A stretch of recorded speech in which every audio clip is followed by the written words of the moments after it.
Hello friends, આજે આપણે pasta soup બનાવીશું જે એકદમ ફ્લેવરફુલ અને બહુ જ ડિલિશિયસ બને છે। આ રીતે બનાવશો તો તમને ખરેખર એવું લાગશે કે કોઈ રેસ્ટોરન્ટથી ઓર્ડર કર્યું છે અને આમાં કોર્નફ્લોર પણ નાખ્યો નથી, છતાં સૂપ પરફેક્ટ ઘાટું બનશે અને એકદમ મસ્ત બને છે જે નાના મોટા બધાને જ ભાવશે। અને આ સૂપ સાથે જો તમે ગાર્લિક બ્રેડ કે આ રીતની મસાલા બ્રેડ સર્વ કરશો ને તો પછી ડિનરમાં બીજું કંઈ જ બનાવવાની જરૂર નહીં પડે। તો એકદમ ડિલિશિયસ એવું પાસ્તા સૂપ બનાવવા અહીં મેં 5 નંગ મીડિયમ સાઇઝના પાકેલા ટામેટાં લીધા છે અને તેની સામે એક મીડિયમ સાઇઝનો કાંદો લીધો છે। તો કાંદા અને ટામેટાને આ રીતે મોટા મોટા રફલી કટ કરી લેવાના છે। આગળ આ બધાની પેસ્ટ બનાવવાની છે, એટલે આ રીતે અત્યારે મોટું કટિંગ જ કરેલું છે। આ બધું કટ થાય એ પછી તેમાં સાથે જ અહીં મેં મીડિયમ સાઇઝની 8 નંગ જેટલી લસણની કળી લીધી છે। જો નાની કળી લેતા હોય તો થોડી વધારે લેવાની।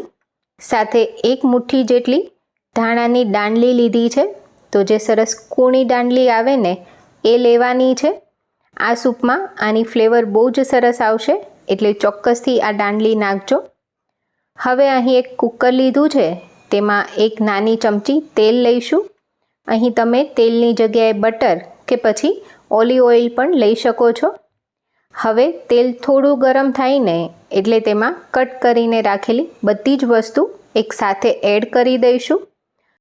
સાથે જ તેમાં સૂપનો કલર સરસ આવે એટલે અડધી ચમચી કાશ્મીરી લાલ મરચું, ચપટી જેટલો ગરમ મસાલો અને 5 ચમચી જેટલું જીરું પાવડર લીધો છે।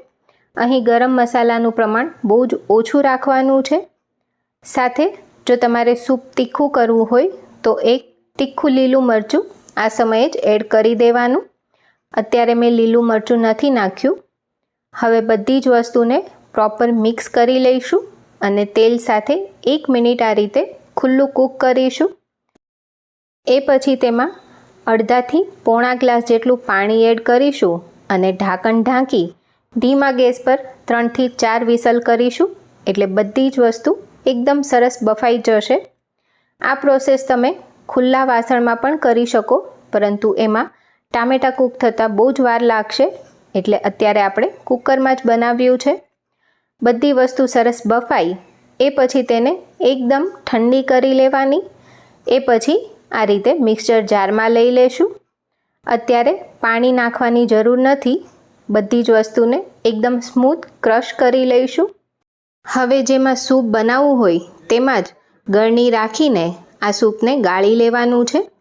તો મેં અડધા ગ્લાસ જેટલું પાણી એડ કર્યું છે સાથે, અને બધી જ વસ્તુ ગાળી લઈશું। તો ગાળવું ખૂબ જરૂરી છે। જો ટામેટાની છાલ કે તેના બિયા હોય ને તો એ નીકળી જશે અને સૂપ એકદમ સરસ લીસું તૈયાર થશે। તો જો અહીં ગળાઈ જાય એ પછી તેને ગેસ પર મૂકીને ગેસ ચાલુ કરી 2 ગ્લાસ જેટલું ગરમ પાણી એડ કરીશું।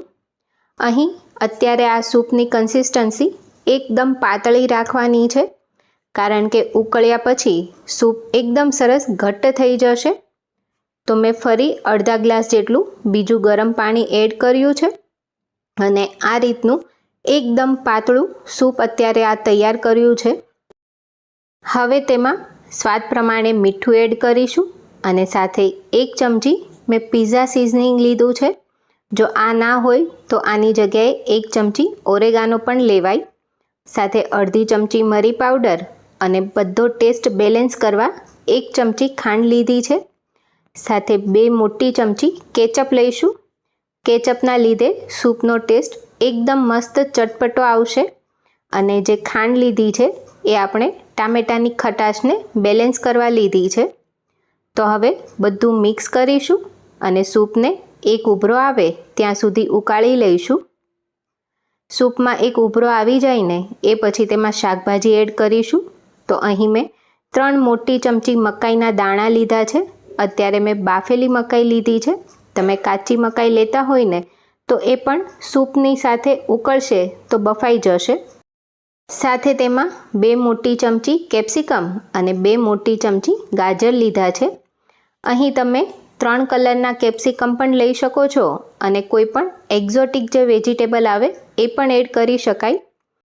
સાથે તેમાં પોણો કપ એલ્બો શેપના પાસ્તા લીધા છે. તમે અહીં કોઈ પણ શેપના પાસ્તા લઈ શકો છો. હવે પાસ્તા કૂક થાય અને સૂપ સરસ ઘટ્ટ થાય ત્યાં સુધી તેને લગભગ 8 થી 9 મિનિટ કૂક કરી લઈશું.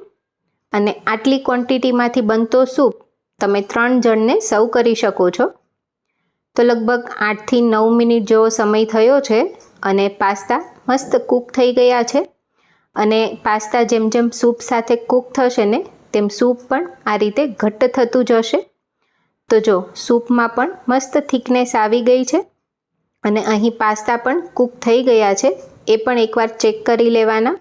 જો પાસ્તામાં કચાશ લાગે તો 2 મિનિટ તમે વધારે કૂક કરી શકો છો. છેલ્લે તેમાં 2 થી 3 ચમચી લીલા ધાણા અને થોડા લીલા કાંદા લીધા છે. કાંદા નાખવા ટોટલી ઓપ્શનલ છે, જો તમારી પાસે હોય તો નાખવાના. તો તૈયાર છે એકદમ ડિલિશિયસ ગરમા ગરમ પાસ્તા સૂપ. રાતના જમવામાં બ્રેડ સાથે સર્વ કરો તો જમવાની મજા પડશે. તો એકવાર આ રીતે બનાવજો. સૂપને લીલા કાંદા અને પ્રોસેસ ચીઝથી ગાર્નિશ કરીશું. તો આ રીતે ચોમાસામાં તમે પણ બનાવજો અને મને કમેન્ટમાં જણાવજો તમને આજની રેસીપી કેવી લાગી. સાથે વિડીયો ગમે તો વિડીયોને લાઈક કરી ચેનલને સબસ્ક્રાઈબ કરી દેજો.